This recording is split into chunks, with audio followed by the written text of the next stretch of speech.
Hello everyone, friends. This is Calabella. Today I'll show you how to transfer photos from iPhone to Windows. To do this, open the Microsoft Store in Windows. Okay.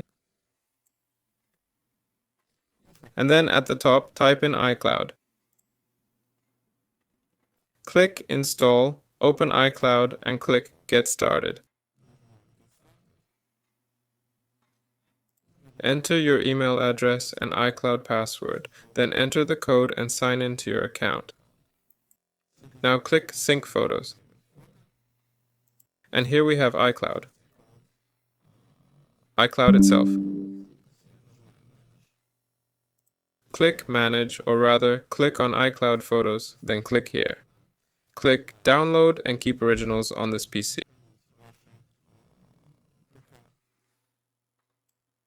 This allows photos and video access on your device. Yes, I'll click Enable. And then check these boxes and click Done. After that, synchronization will happen and your iPhone photos from iCloud will appear right here.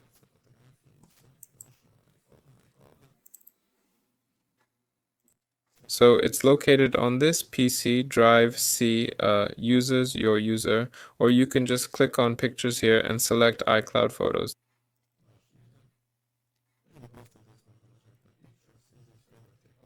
This is where your photos will be synced. So synchronization is happening now, or you can open it through Microsoft Photos. As you can see, it's downloading the photos automatically now. There. Well, you can also click to open it in Microsoft Photos. And here you'll have your iCloud photos. That's it. This was Veller. Like and subscribe to the channel. See you, everyone.